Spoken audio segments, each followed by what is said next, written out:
Bismillahirrahmanirrahim. Assalamualaikum warahmatullahi ta'ala wabarakatuh.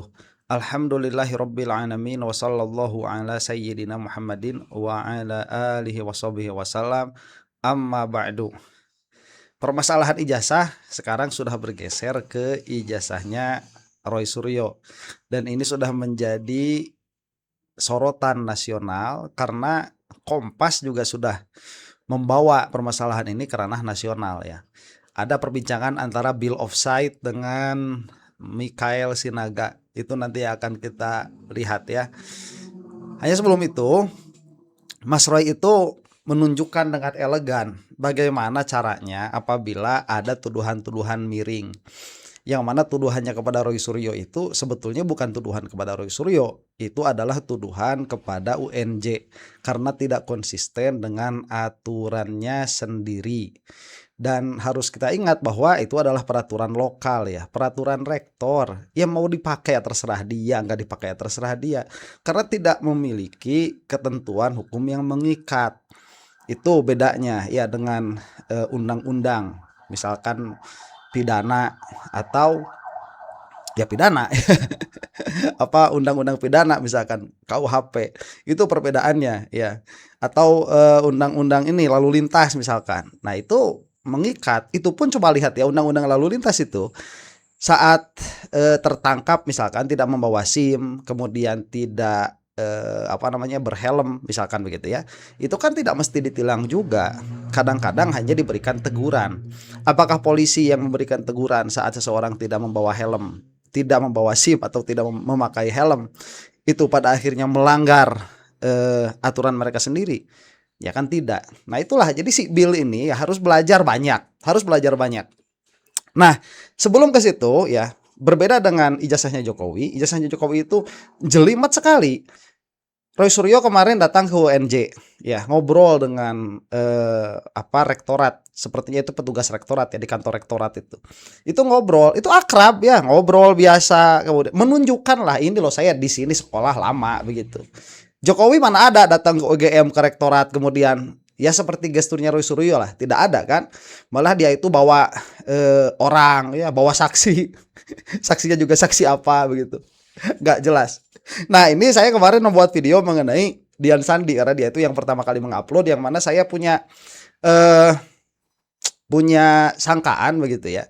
Foto yang diupload Dian Sandi itu memang fresh from the oven, itu keluar langsung dari pabrik, cepet-cepetan diupload supaya dapat perhatian dari Mr. Joko Widodo.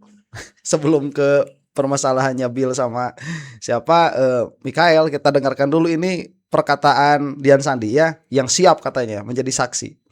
Pemberitahuan ke saya bahwa nanti ini saya juga harus siap-siap untuk di persidangan. Tetapi kembali saya katakan bahwa waktu yang belum ditentukan itu membuat saya juga tidak bisa menjawab ini akan tanggal berapa gitu. Tetapi ancang-ancangnya sih mungkin lewat dari bulan Juli ini kali ya, atau mungkin awal-awal Agustus kali ya. Karena untuk sementara kan masih, yang satu masih berproses di peradilan, yang satu masih berproses di dokter tipa seperti itu. Nah, untuk yang bagian saksi-saksi itu mungkin masih belum ya.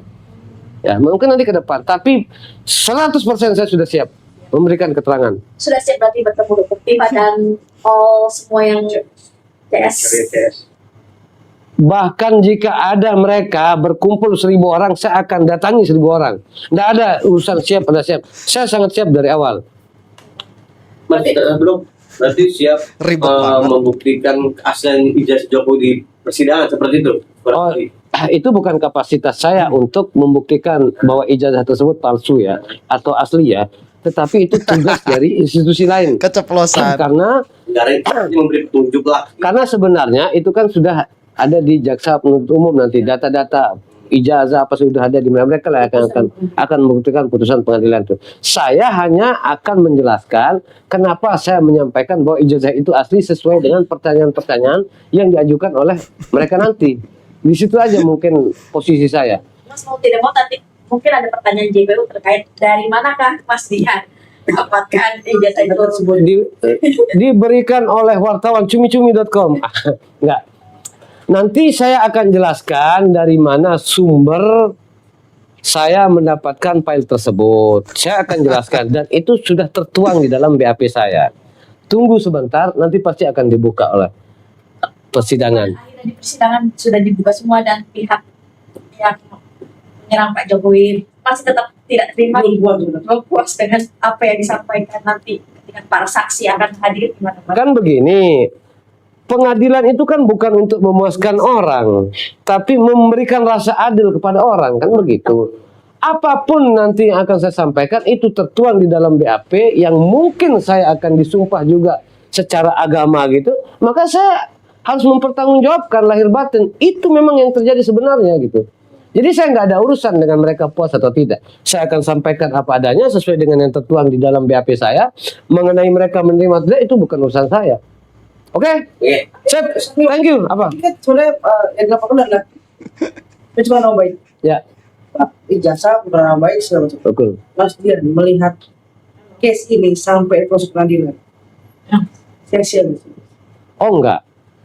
Keadilan itu sebuah rasa. Sepanjang orang belum merasa adil, diperlakukan adil, maka sepanjang itu boleh menuntutnya. Keadilan itu sebuah rasa.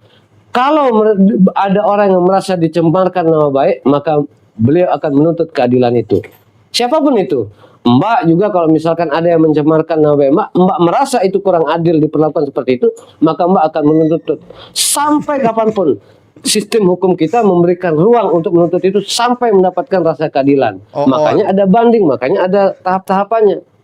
Sampai mendapatkan rasa adil. Barangkali dalam peristiwa ini Pak Jokowi merasa tidak adil diperlakukan oleh mereka. Maka mereka menuntut.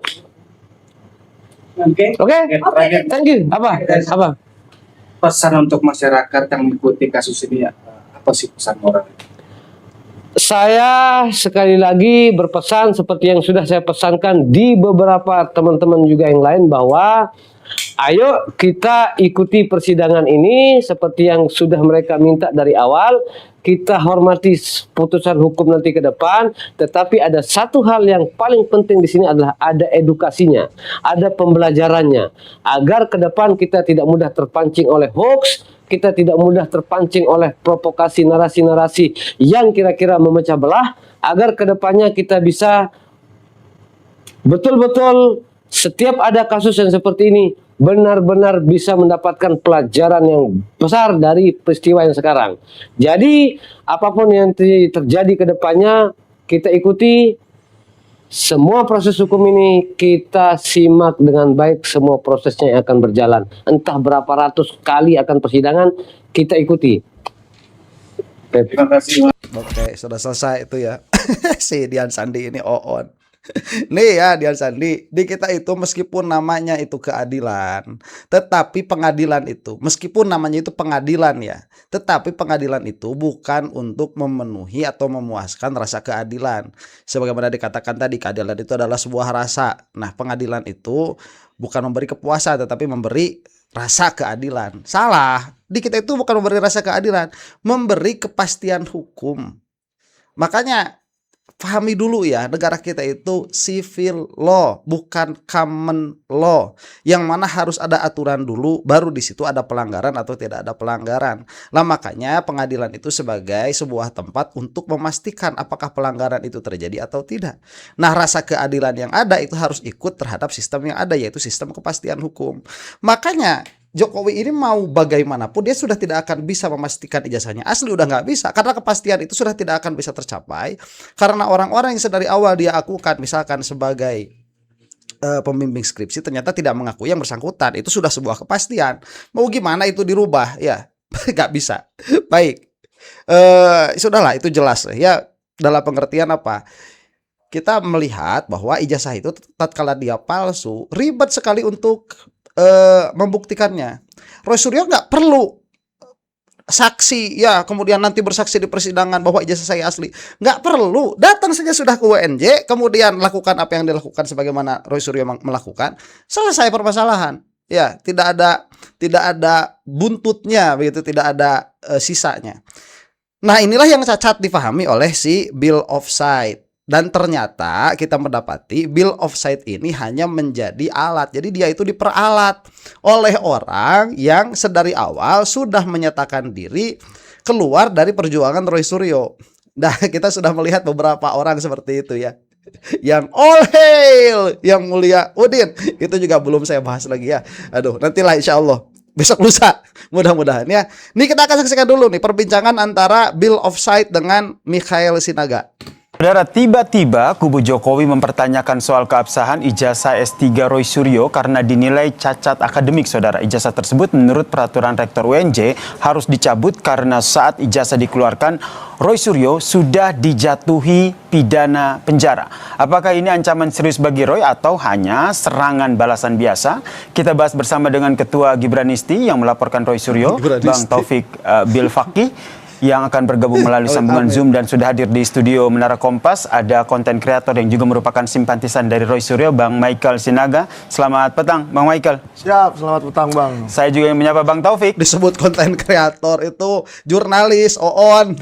Ini mah udah sering saya bilang si siapa ini namanya ya? Termul ini, presenter ini. Halo Bang, selamat sore. Bang Michael. Ya. Waalaikumsalam. Karena sudah bergabung, saya langsung ke Bang Taufik nih. Bang Taufik, jadi apa sebenarnya dulu perkara dari Abang akhirnya melaporkan Roy ke Polres Jakarta Selatan nih dengan persoalan ijazah S3-nya ini?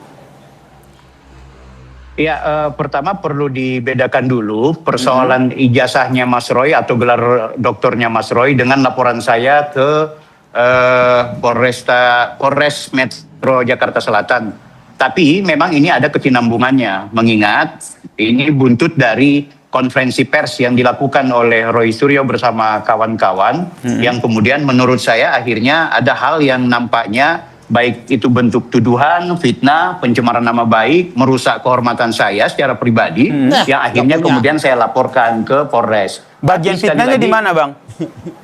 Ya, pertama dia memfitnah saya, fitnah dia, logikanya gitu. Jadi ini kan kisruhnya soal ijazah beliau yang sebelumnya kami menduga tidak ada gitu. Nah, kami tidak menuduh ijazahnya Mas Roy itu palsu, tapi kami menduga ijazahnya tidak ada karena ketika beliau lewat Kompas kalau nggak salah waktu itu memperlihatkan ini ijazah S1 saya, ini ijazah S2 saya, giliran S3 dia tidak memperlihatkan ijazah tapi surat keterangan lulus yang dia tidak klarifikasi bahwa itu surat keterangan lulus. Nah, paling menariknya Bang, beliau justru menantang kepada ruang publik agar silakan diuji. Disitulah kemudian saya lakukan penelusuran, akhirnya kami temukan ternyata Mas Roy Suryo ini ada problem, ada pelanggaran akademik yang ternyata itu perlu mendapat penjelasan dari pihak UNJ itu sendiri. Jadi awal mulanya dari situ. Nah, ketika kemudian kekisruhan ini saya juga kebetulan punya podcast yang saya lakukan penelusuran, saya bersama salah seorang alumni Pak Dr. Richard, itu membedah ada aturan yang dilanggar oleh Mas Roy Suryo, yang tiba masa ternyata kami akhirnya datang ke UNJ, kita klarifikasi, mempertanyakan, dan dari hasil UNJ itulah ditemukan ternyata benar ada persoalan akademik yang seharusnya Mas Roy Suryo itu tidak boleh dikategorikan sebagai mahasiswa yang bisa mendapat gelar doktor, mengingat yang bersangkutan punya pelanggaran sebagaimana di awal mukadimah yang kita dengarkan tadi di Kompas. Berarti, itu Bang. Oke. Tapi buktinya apakah ijazahnya itu ada di tangan Roy?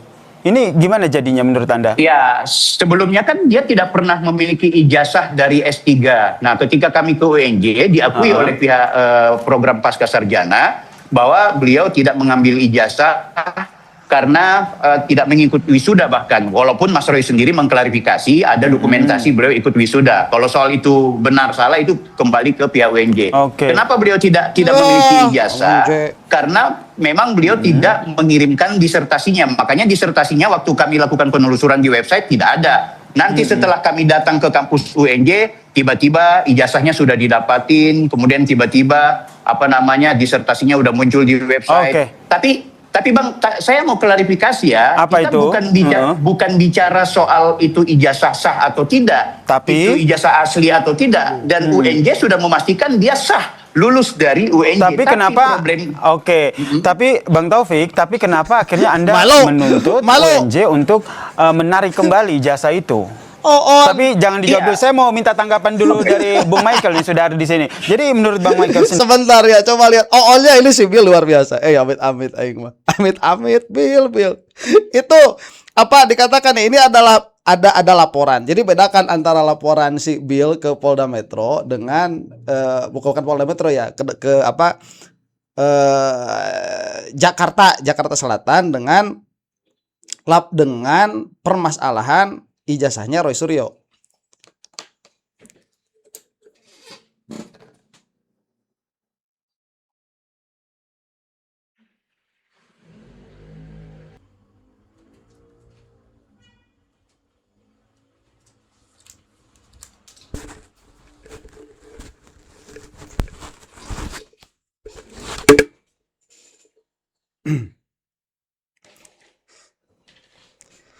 Nah, ini harus dibedakan kata si Bill, karena si Bill itu tidak lain dan tidak bukan hanyalah ketakutan. Dia itu sudah jelas salah karena memang tidak ada permasalahan. Si Bill ini harus belajar, itu adalah aturan lokal, tidak mengikat, bisa dilaksanakan ya bisa tidak.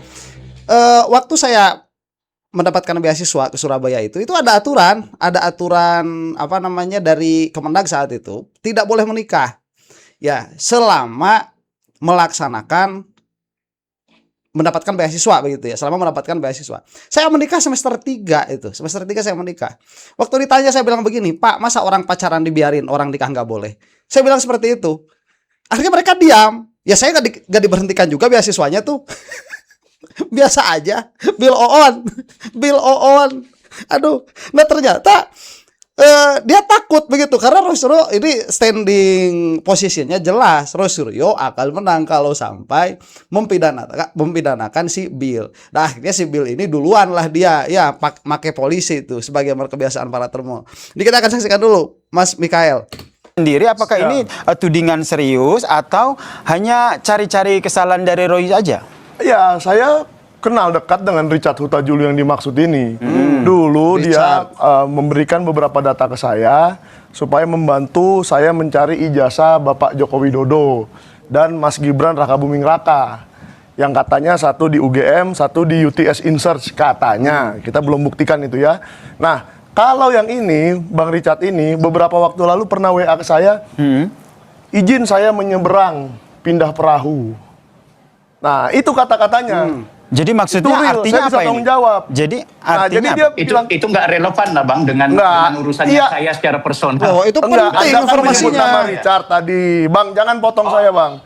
Dia menyebut oke. nama Richard, jadi dia akan mendapatkan Panik. Bang Bill ini dapat data dari Richard. Nah, ya nggak apa-apa, memang niatnya mau menyeberang.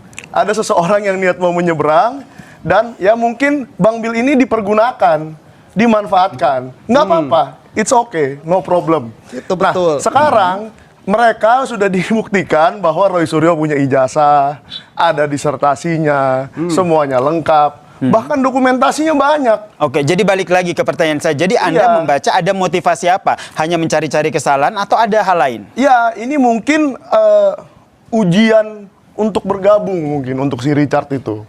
Orangnya kan nggak pernah kelihatan, tapi ya sudah lah. Nah, mungkin dia ingin bergabung dan untuk bergabung syaratnya ini. Membuka-buka seakan-akan Roy Suryo tidak punya ijazah atau tidak lulus dari UNJ karena dia juga backgroundnya dari UNJ memang. Oke. Gitu. Jadi memang ada legal standing lah boleh dibilang, sama-sama alumni kan kira-kira begitu. Nah, jadi pergunakanlah data kecil yang sebenarnya tidak jelas valid atau tidak ini kan. Nah, yang jelas kemarin Roy Suryo sendiri sudah ke UNJ dan malah dikasih ijazah. Nah, kalau sekarang kan Bang Bill bersama teman-temannya sering bilang, kalau UGM bilang asli, ijazah Jokowi asli. Nah, sekarang UNJ bilang asli, mereka nggak bilang ijazah Roy Suryo asli. Oh, bentar. Kan Sebentar. aneh. Oke, ini kita juga mencoba. Bentar ya. Emang si para termol itu kalau punya logika itu dipakainya sebelah. Ya makanya mungkin ini ya mungkin nanti di yaumil kiamat yang jalannya pada dengdek itu, yang jalannya pada miring itu para termol itu. Nggak ajak. Untuk mengonfirmasi dari pihak UNJ-nya sendiri Ya. terkait dengan bagaimana hasil yang disampaikan oleh Bang Bill sendiri, yang dijawab oleh pihak UNJ melalui sambungan WhatsApp, saya baca ini terkait hal tersebut, UNJ sampai saat ini masih mendalami dan mengkaji persoalan yang ada sesuai dengan peraturan yang berlaku. Nah, saya ke Bang Bill. Jadi Bang Bill, ini yang Anda dapatkan informasi dari UNJ ini konteksnya apa? Kemudian yang jadi perhatian adalah kenapa Anda sampai kekeh menyurati Kemendikti, kemudian ke Satwapres begitu. Kekeh banget begitu. Iya, pertama sebelumnya gini ya, saya nggak tahu Bang Michael kapasitasnya apa juga mau ngikuti soal ini gitu. Itu pertama, karena ini kan urusan saya bersama dengan Mas Roy secara pribadi. Kemudian yang kedua juga ini urusan On, sebentar ya. Kamu juga ngapain? Legal standingnya apa tuh ngurusin Roy Suryo? On, ini mah udah jelas Termul lawan Roy Suryo, udah jelas itu. saya sebagai ruang publik terhadap publik juga. Pertama gini, tolong pahami kita sedang tidak bicara soal ijazah asli palsu dalam konteks Mas Roy ya. Bahwa kemudian kemarin kita bicara soal Mas Roy tidak punya ijazah, yaitu fakta. Hari ini sudah dapat ijazah karena ada kisruh ini gitu kan. Yang kita persoalkan adalah Mas Roy ini melanggar peraturan rektor tentang status mahasiswa. Bahwa ada peraturan rektor di mana kalau seseorang itu kemudian dikategorikan sebagai terpidana yang berkekuatan hukum tetap. Ingat ya, terpidana berkekuatan hukum tetap bukan yang terpidana luar biasa. Mereka itu salah baca produk hukumnya. Ini peraturan rektor nomor 13 nomor 5 tahun 2022 atau nomor 13 tahun 2020. Kalau ada mahasiswanya yang kemudian dikategorikan terpidana dan berkekuatan hukum tetap, maka dia harusnya gugur DO. Pertanyaannya kenapa UNJ meloloskan? Itulah pertanyaan kami datang ke UNJ. Kita bukan bicara soal ijazah asli atau ijazah palsu. UNJ sudah pastikan. Nah, Bang Bill, jadi apa jawabannya? Bentar ya, ini juga kita lihat si Bill ini sudah salah berkali-kali. Jadi tuduhan awal terbantahkan, nuduh lagi. Yang mana? Yang sekarang ini sebetulnya kan sifatnya pertanyaan saja. Kenapa Roy Suryo itu pernah menjadi terpidana tetapi tidak diberlakukan aturan rektor? Kan mungkin itu yang ditanyakan. Sebetulnya pertanyaannya di situ permasalahannya. Nah kan tinggal dijawab, ya suka-suka kami kan begitu. Selesai. Yang jelas surat lulusnya sudah ada, ijazahnya sudah ada. Selesai. Sekarang mau apa begitu? Mau dicabut lagi? Ya nggak bisa. Kalaupun dicabut lagi, nanti ini bisa mengakibatkan kepada permasalahan-permasalahan yang sangat banyak sekali. Contoh misalkan Roy Suryo itu sekarang menjadi terdakwa di persidangan itu dengan gelar doktor. Itu kalau dicabut bisa error in persona lagi. Ya, gimana sih? UNJ ketika Anda mengklarifikasi hal itu? Saya pertegas ya, ini juga mengklarifikasi dan membantah apa yang kemudian disampaikan oleh Mas Roy Suryo. UNJ itu memastikan bahwa memang ada problem, ada kesalahan, artinya ada kelalaian. Bahkan dari pihak UNJ mengatakan kebetulan tidak ada salinan putusan dari Mahkamah Agung yang diberikan kepada UNJ. Ini kan keliru juga. Mana ada Mahkamah Agung akan memberikan salinan putusan kepada kampus. Harusnya ini menjadi keputusan yang kemudian dilirik oleh kampus sendiri, mengingat masalah Mas Roy itu viral. Ya, masalah stupa kemarin yang membuat beliau akhirnya ingkrah. Bahkan yang lucunya ada orang UNJ, pimpinan dan petinggi UNJ mengatakan, saya baru tahu kalau yang namanya Roy Suryo itu adalah alumni UNJ. Tapi apakah kita mau menyalahkan UNJ? Tunggu dulu. Seharusnya Mas Roy juga harus sadar posisi, jangan memanfaatkan momentum. Kenapa Mas Roy tidak mau katakan kepada pihak pembimbing atau pihak direktur, saya ini pelanggaran, saya sudah terpidana, saya sudah ingkrah, apakah saya bisa lanjut? Kalaupun akhirnya mau dilanjutkan, ya bikin peraturan rektor baru, bikin keputusan baru, bikin informasi baru yang tertulis. Nah, itulah yang kita butuhkan ke UNJ, bukan serta-merta kemudian menyuruh kepada Roy Suryo aja yang melakukan klarifikasi ke ruang publik. Oke, tahan sampai di situ Bang Bill. Saya ke Bang Michael. Bentar ya, Bill, ente itu siapa? Ya kamu jadi rektor UNJ dulu kalau mau begitu. Ya gimana sih ini? Ini tanyakan apa mengatakan tadi UNJ juga sudah baru tahu, pihak UNJ baru tahu. Yang baru tahu itu kan personalnya bukan UNJ-nya. Kalau UNJ-nya ya tinggal lihat di registrasi ada tidak nama Roy Suryo. Kalau ada orang tidak tahu Roy Suryo lulusan UNJ, ya memang gak semua orang dari satu kampus itu harus tahu siapa orang lulusan dari kampus tersebut. Ya. Kemudian tadi seharusnya apakah kita mau menyalahkan UNJ? Oh sebentar, kenapa Roy Suryo juga tidak mengatakan bahwa saya itu adalah seorang terpidana? Oon, itu sedari awal permasalahannya permasalahan politis. Itu yang pertama. Yang kedua, kalau ada aturan seperti itu, sekarang pertanyaannya begini kan, apabila ada sebuah pelanggaran, yang pertama kali wajib menindak itu siapa? Lah kamu nggak bawa SIM ke jalan, terus kamu lihat polisi, masa kamu mau nyamperin polisi, Pak? Saya nggak bawa SIM, tolong tilang saya. Lah kan on kalau begitu, ya. Jadi orang acak-acakan. Udah kamu jadi rektor UNJ aja sana. Bill, kamu itu lagi ngobrolin urusan siapa ini? Ini jangan-jangan ini bisa dilihat berpotensi nih gugurkan ijazah S3-nya Roy Suryo. Iya, dia ngomong kita jangan mengatur-atur, tapi dia sendiri mau mengatur UNJ supaya mencabut ijazah itu kan. Ya, giliran dong Bang. Kita giliran ngomongnya Bang. Oke, nah, kan dia mengatur. Gak apa-apa kalau Bang Bill ingin menanggapi, silakan saja sebenarnya. Jadi ini logikanya menurut saya aneh. Tolak, saya nggak ngatur, tapi saya beropini. Ya silakan Anda beropini. Tapi yang jelas begini, ini menurut saya pengalihan isu saja. Seperti kemarin mereka mencoba mencari ijazah Rismon ke Yamaguchi, sekarang mencari ijazah Roy Suryo ke UNJ.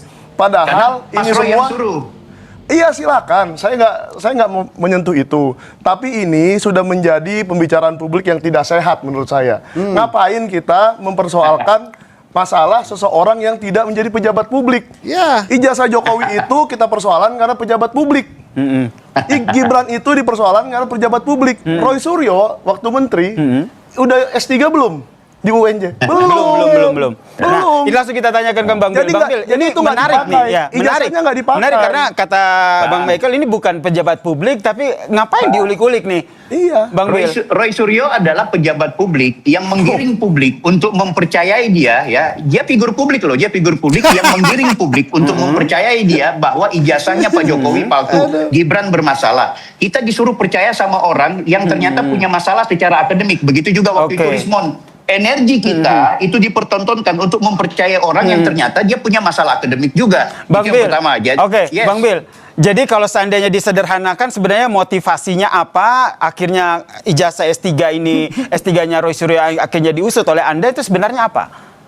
Ya pertama karena motivasinya begitu kita tahu bahwa dia punya masalah secara akademik dan dia sebagai figur publik yang kemudian menggiring kita, maka kita juga harus kemudian melihat lo ngorek-ngorek orang tapi Anda sendiri ternyata bermasalah gitu kan. Artinya kita harus menegakkan juga, harus adil juga dong. Hey UNJ, coba dong gentle seperti UGM. UGM itu berkemampuan untuk memberikan klarifikasi. Sampai sekarang UNJ tidak. Soalnya Mas Roy Suryo ini punya banyak pengikut yang seolah-olah mendewakan dia, yang seolah-olah sangat akademis, yang sangat pakar, tapi ternyata juga punya cacat moral ketika dia menjadi seorang mahasiswa. Inilah yang harus kita tuntut. Makanya apa yang akan kalian lakukan UNJ? Kalau mau cabut kan memang ada mekanisme, tidak bisa mencabut gelar. Kalau cabut gelar itu kan harus karena ada plagiat, kemudian yang kedua karena dia punya tindak pidana luar biasa. Nah sekarang itu urusan berikut. Tapi coba kita juga bisa menganalisa ternyata temuan kami terbaru hari ini hampir 90% ada isi plagiarisme yang ada di disertasinya beliau. Itu juga bisa kemudian dijadikan semacam tambahan.